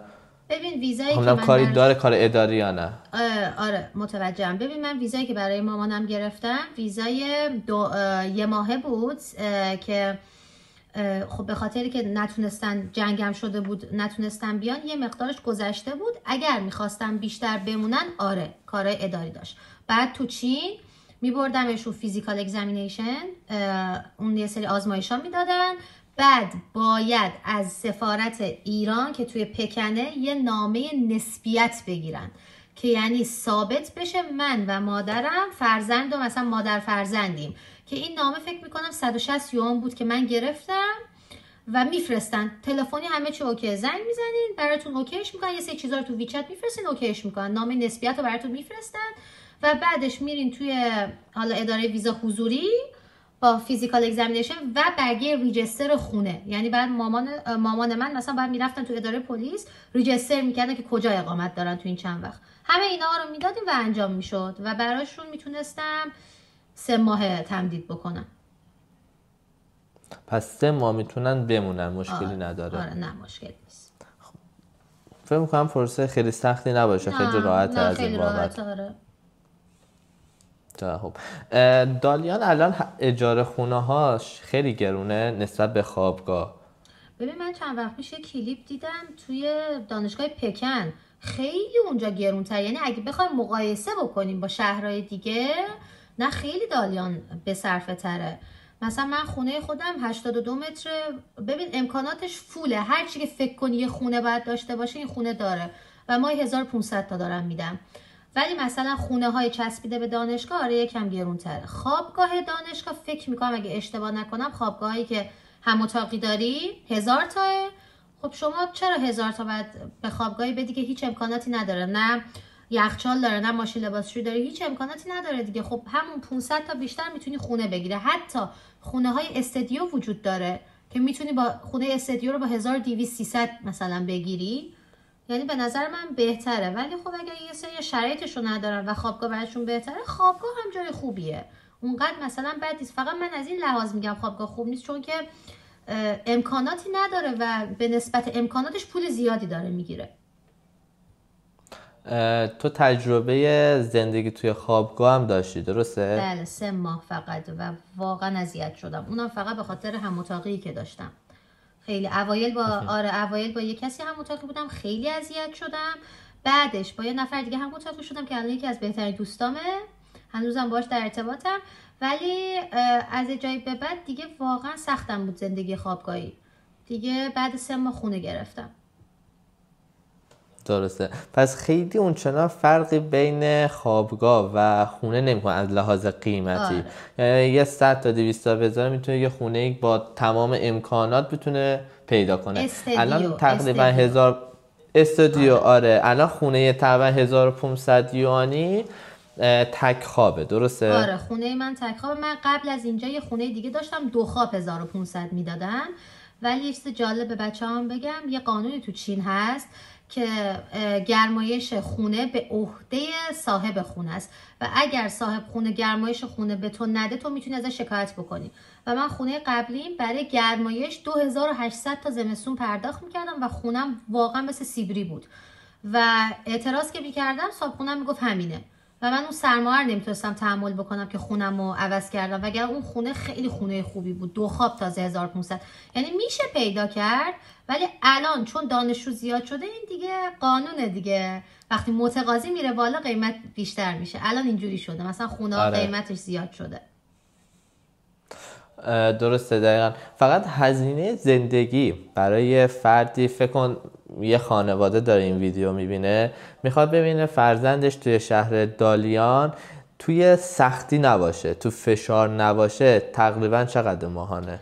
ببین من از این سوال ببخشید اینجوری میگم، من از این سوال خیلی بدم میاد چون که ببین واقعیت خیلی ازم میپرسن آخه الان شما پسری خب شاید در یک روز 3 وعده غذایی بخوری، با منی که مثلا وعده غذاییم خیلی کمه نمیتونم مثلا چیز کنم. خب شما خرج بیشتری داری میکنی واسه 3 وعده غذا دیگه. ممکنه مثلا باشگاه بری، در دوره‌ای باشی که مثلا همش باید پروتئین مصرف کنی و اینا، خب شرایط فرق میکنه. مثلا همیشه بچه‌ها میگم خیلی‌ها مثلا میپرن به من میگن که مگه میشه مثلا همچین چیزی نباشه. آره خب مثلا خیلی‌ها اینجا هستن ببین دارن ماهی 5000 تا 6000 تا خرج میکنن ها، خیلی زیاد. مثلا من دقیقا. اگر اون 5000 تا رو بخوام توی یه ماه اون پول رو مثلا پاره بکنم بریزم صدلاش کنم تموم نمیشه. مثلا من میگم تو چیکار میکنی؟ میگه خب مثلا من سبک زندگیم اینه. نمیشه یه جواب درست داد. ولی بخوام بهت مثلا چیز کنم یه چیز معمول بگم، اگر تو خونه غذا درست بکنی، خرج الکی نداشته باشی، هر ماه لباس نخری، همش بیرون غذا نخوری، باشگاه نمیدونم برای باشگاه این پروتئین رو بگیرم بعد اینو بخورم، اینجور چیزا رو نداشته باشی، من حس میکنم با 1500 تا میشه. حالا خیلی یا شاید نتونم ولی میشه به نظر من. آره درسته. آره تقریبا اکثر شهرها با 1500 تا. حالا شهرهای درجه یکی مثل هانجو، شانگهای و گوانجو و حتی پکن فکر میکنم بیش از 2000 یا 3000 تا واقعا نیازه. یعنی هزینه خود اجاره خونه هم خیلی بیشتره. درسته. و یعنی راحت یه خونه که شاید 1000 خورده ما داریم میدیم برای شهر جنجه یا دالیان، اونجا با حداقلش یه 3000 تا شاید برای یه خونه باید داد واقعا. دقیقاً درست. یعنی خونه سویت من یادمه یه خونه سویت 1000 تایی و حتی یه خونه 2 خواب 1100 یوان که حالا خیلی داغونم نبود واقعا، یعنی داشت و فلان همه چی هم داشت. من تو شهر جنجا دیدم به اصطلاح. ولی مثلا تو شهر شیان که برای خواهرم بود یادم یه سویتی رو باید حداقل مثلا 2000 2100 تا واقعا میدادی برای همون سویتی که الان شما میگی مثلا 1100 تا 200 تا به اصطلاح. پس هزینه آره دقیقا. غذا خونه درست میکنه؟ آره معمولا توی خونه، ولی خب پیش میاد یه برندی هست برگراش حالا بهتره، والاس، همه جا شعبه داره. یکی اون مثلا والاس به نظرم بد نیست اونقدر والا نه، ولی مثلا دانشجویی دیگه مثلا من اگه بخوام آره. ولی غذایی که مثلا بهت بگم به دلم خیلی بشینه که بتونم هر روز بخورم و پیدا نکردم. غذای خونه که خیلی بهتر، آدم سالمترم میمونه. غذای دانشگاه چطور؟ سلفای دانشگاه؟ ببین یه مدت واقعا راضی هستی از سلفای دانشگاه؟ ببین یه مدت واقعا از غذاهای سلف دانشگاهمون زده شدم، ولی به کلیت بخوام بهت بگم خیلی از دانشگاه، مثلا من میگم اون دانشگاه دوستم که رفتم، حالا هرچی فکر میکنم اسم دانشگاهش یادم نمیاد، بعد مثلا توی دانشگاهشون استارباکس داشتن، برگر کینگ داشتن، ما هیچ کدوم از اینا رو نداریم، همه غذا چینیه. یه سری غذا هست حالا باب میلمونه، مثلا یه سلف داریم که غذا رژیمی میده، اینجور چیزا آره مثلا خوشمزه است، ولی کلیت دیگه سلف چینیه دیگه، اونقدر مثلا بهت بگم خیلی با ذائقه ما جور در میاد نه. برندهای معروف هم نداره.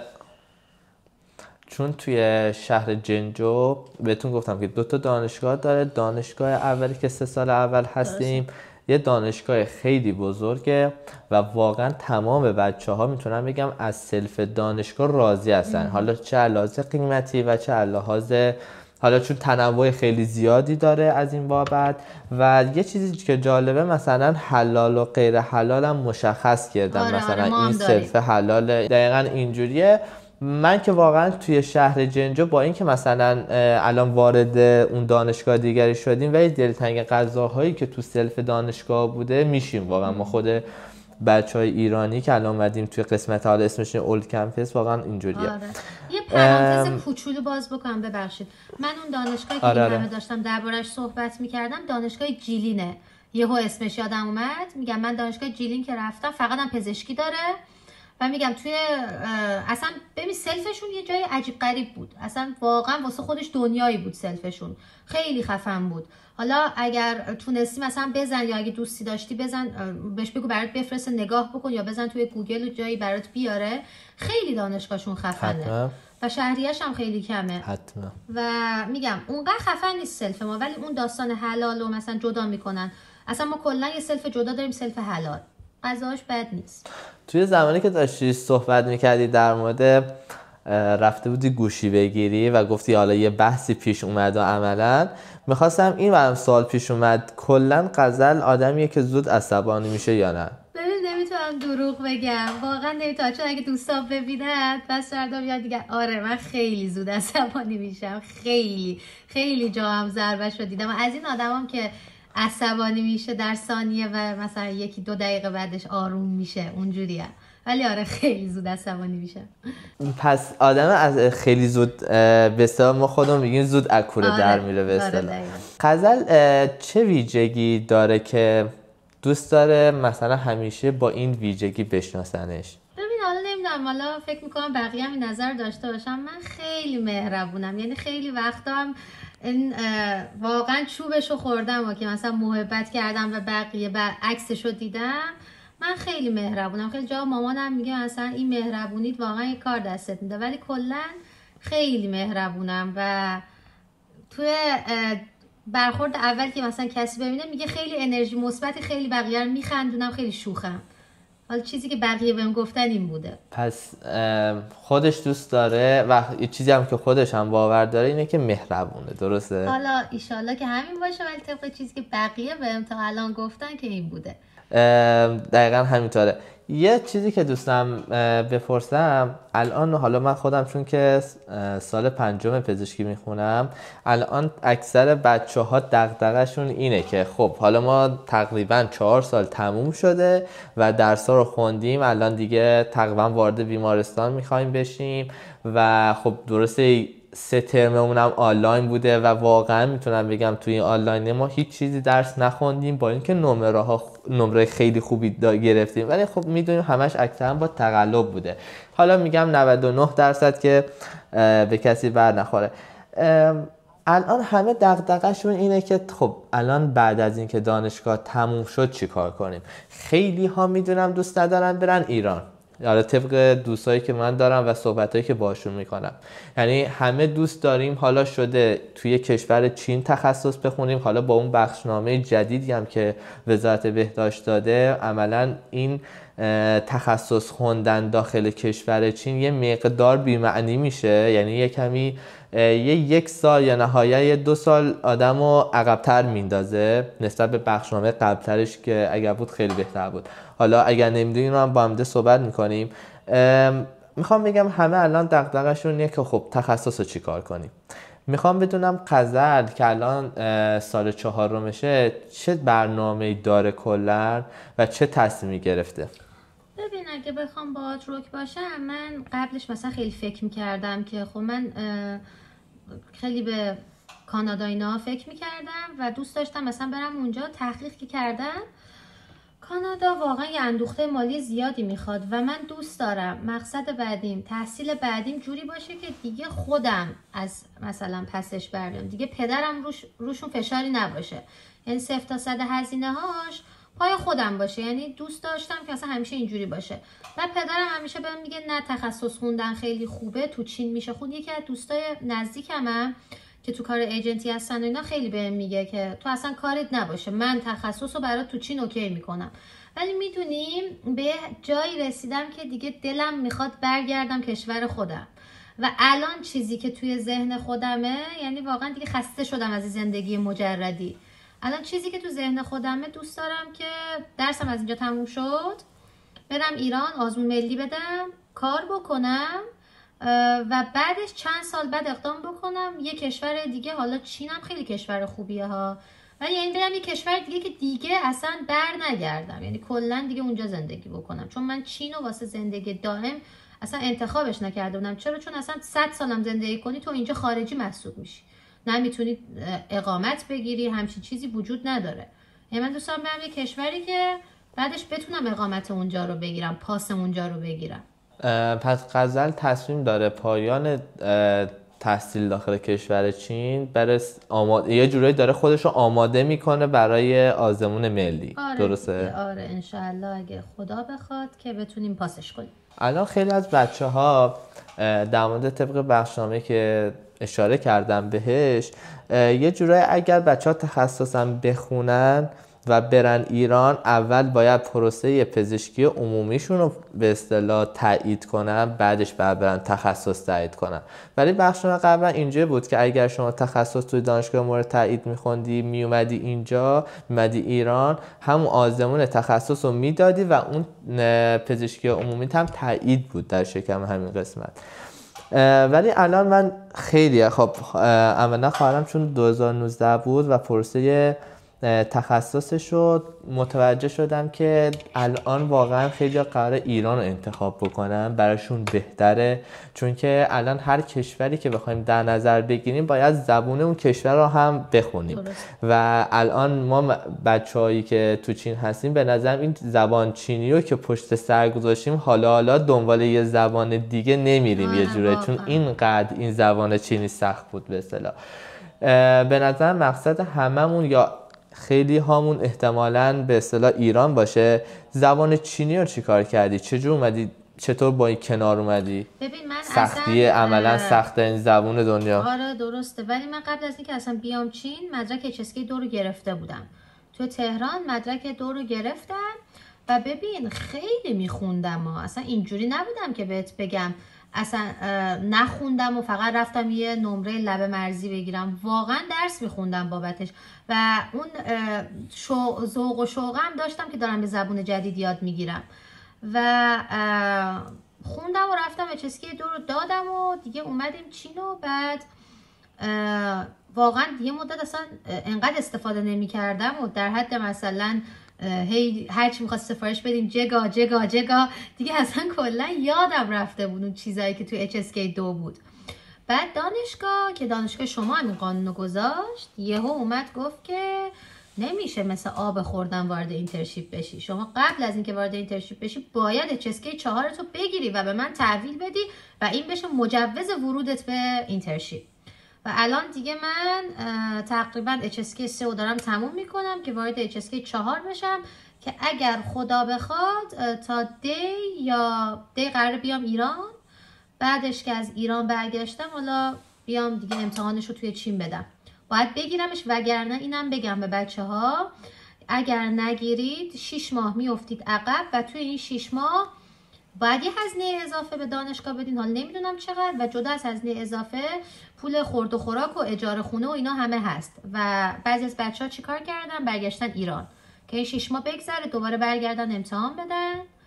و حواستون باشه دیگه اگر الان نزدیک اینترنشیپین از الان شروع کنی که همین الانش هم دیره واقعا. یعنی امتحانش رو میشه توی ایران داد که مشکلی نداره؟ نه مشکل داره. 6 ماه بچه‌ها اینجا بیکارن. بچه‌ها 6 ماه اینجا بیکارن، به جای که هزینه اضافه بکنن برمیگردن ایران.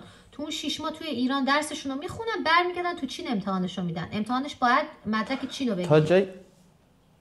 خب تا جایی که من میدونم آزمون خود دانشگاه نیست، آزمون خود کنفوسیوس، همون اچ-اسکای 2 که ما دادیم. حالا باید بریم برای اچ-اسکای 4 رو ثبت نام کنیم و چون توی ایران به اصطلاح هستیم و برگزارم میشه میتونیم امتحانش رو هم بدیم اچ-اسکای 4. من نمیدونم اینو، واقعا اطلاعی ندارم. الکی هم مثلا نمیگم که وقت حرفم بچه‌ها رو گمراه بکنه، اطلاعی ندارم. ولی تا جایی که میدونم بچه‌ها میگفتن که باید تو چین بدیم، ولی کلا اصلا هر جا اصلا برن سیبری امتحانشو بدن. اصلا من مکانه رو کار ندارم، بخونن، چون واقعا عقب افتادنه خیلی بهشون ضربه میزنه از همه لحاظ. شما فکر کنید تمام همکلاسیاتون فارغ التحصیل بشن، شما موندی اینجا، کلی هزینه رو دست خانواده باید بذاری. و یک جلوه بدی داره دیگه که مثلا تو دوستاتو تو لباس فارغ التحصیلی ببینی، در صورتی که خودت باید اون لباس رو میپوشیدی ولی چون درس نخوندی نتونستی. به نظر من توصیه‌ام اینه که بخونن بچه‌ها، واقعا پشت گوش نندازن. آره، و فکر میکنم خیلی از بچه‌ها هم مثلا اطلاعی ندارن. یعنی توی خود شهر جنجو من فکر میکنم خیلی از دوستان من اطلاعی ندارن که اجباری شده که باید حتما مدرک اچ-اسکای 4 رو بگیرن و میدونم یعنی اجباریه واقعا هممون بگیریم و حتی بچهای 2019 هم دادن این آزمونه. حالا تو شهر خودم من آخرین بار که یادمه با دوستم صحبت میکردم بچهای 2019 شهر جنجو نیاز نبود، ولی 2019 شهر شیان اجباری شده بود براشون. حالا احتمالم داره دانشگاه به دانشگاه یه کمی فرق داشته باشه قوانینش از این بابت. غزل، من صحبت باهات به هم خیلی حس خوبی داد، چون که واقعا خیلی راحت داشتی صحبت میکردی و خیلی چیزا واقعیت گفتی. یعنی خیلی ها اگر بودن جای تو نشسته بودن یه جور دیگه داستان رو تعریف میکردن از این بابت. مرسی از این که دعوت منو پذیرفتی. ممنون. اگر چیزی مونده، اگر دوست داری یه توصیه‌ای، اگر هر حرفی که دوست داری بزنی گوش میدیم. ازتون خیلی ممنونم که من دعوت کردیم، واقعا خیلی گفتگو خوبی بود، خیلی بهم کیف داد. و آخر همه اینها فقط خواستم بگم به بچه‌ها که طبق حرفا که حالا یه جمع‌بندی بکنم، اگر کسی مسخرتون کرد، اگر کسی توی این راه بهتون گفت کاری که دارین میکنین اشتباهه، اصلا اهمیت ندین، بلکه حرفای منفیتون رو پله بکنید و ازش بریم بالا و پیشرفت بکنید و اصلا اهمیت ندیم به این حرفا. چون من خودم توی این راه خیلی ها گفتن که اشتباهه، ولی الان خیلی راضیم از مسیری که انتخاب کردم. و اینکه وقتی خانواده انقدر هزینه میکنه واقعا درس بخونید و پشت گوش نندازین و برای همه آرزو موفقیت میکنم. مرسی از اینکه دعوتم پذیرفتی و منم امیدوارم که تمام مراحل زندگیت موفق باشی و از این به بعد موفقیت‌های بیشتری رو تو هم پیجت و خیلی دوست داریم واقعا ویدیوها و ولاگ‌های بیشتری ازت ببینیم داخل حالا یوتیوب و حتما یوتیوبت رو شروع بکن. ما حتما پیگیری میکنیم و حمایتت میکنیم. مرسی، خیلی لطف دارین. همچنین خیلی خوشحال شدم. امیدوارم شما موفق باشید. ما هم همچنین. قربان شما. خدا نگهدار. خدا نگهدارتون. خداحافظ.